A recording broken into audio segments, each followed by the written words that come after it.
Hello, I'm Al Holtham.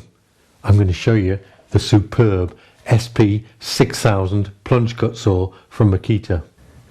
This has some really neat features that allow you to make clean and precise cuts in a wide variety of different materials.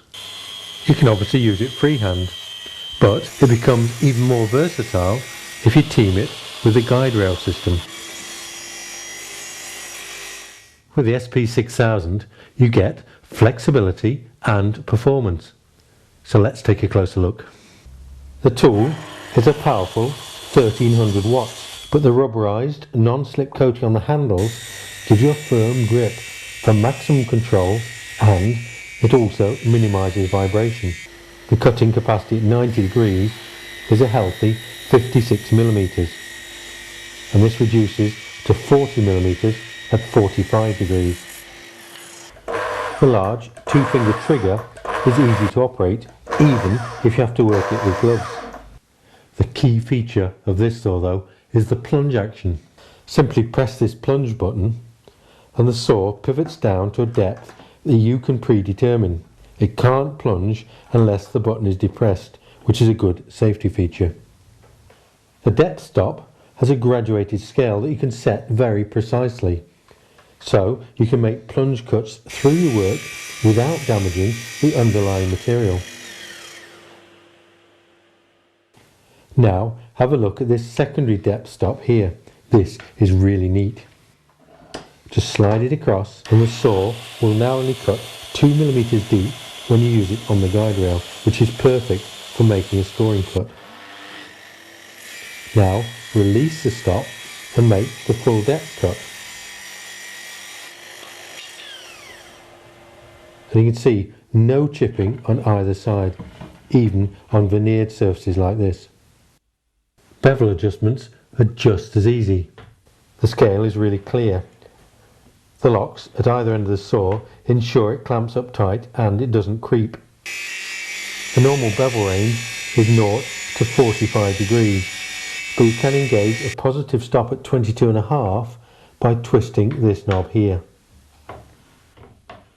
If you need to overcut the angles a fraction for a really tight joint, slide this button over and you can then tilt the saw a further 3 degrees up to 48 degrees.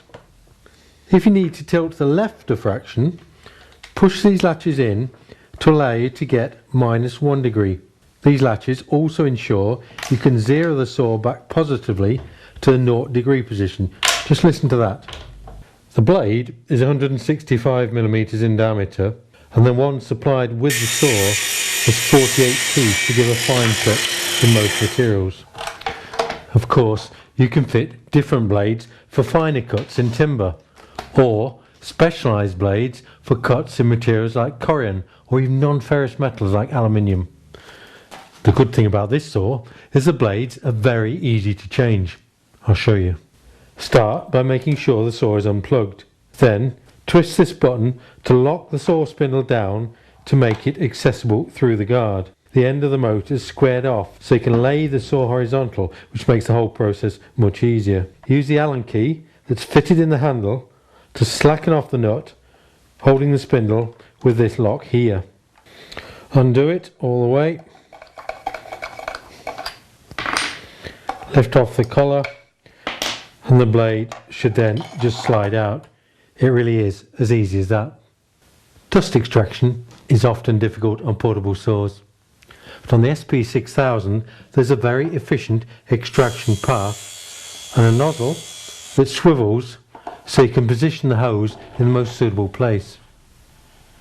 The electronics on this saw are state of the art, with a really smooth, soft start, which makes it much easier to begin a cut because the saw doesn't jump.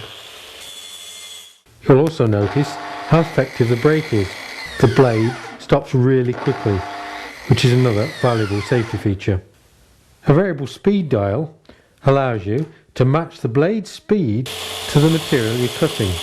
It gives you a range from 2000 to 5200 RPM, so you can cut any wood-based material or slow it down for plastics or non-ferrous metals. The constant speed electronics maintains full revs even under load, but an internal overload protector switches the tool off to prevent any damage to the motor should you accidentally push it too hard.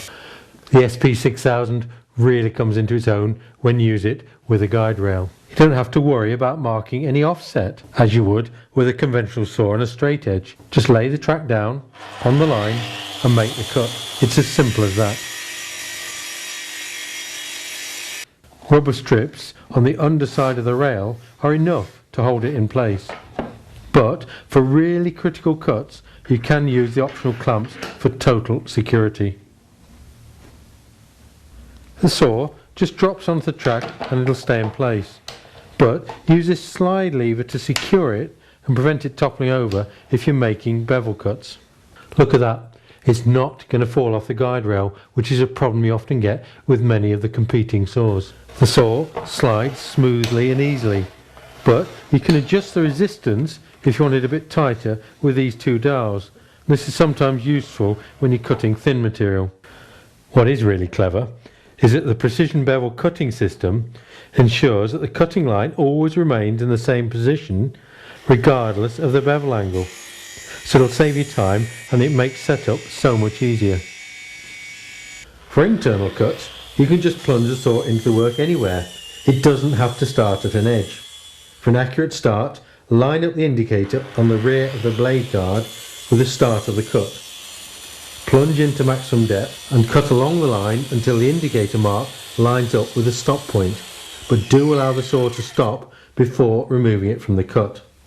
The slim blade guard allows you to cut within 18mm of the edge, so you can get really close to wall for cutting floorboards, for instance. Guide rails are available in two different lengths, 1.4 and 3 meters.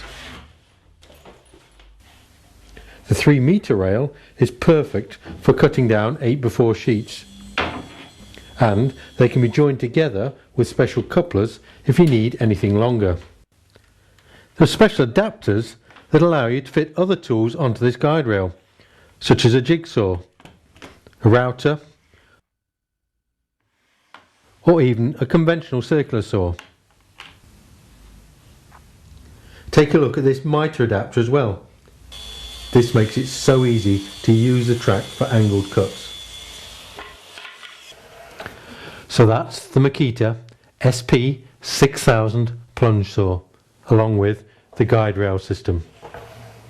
A saw with some truly unique features.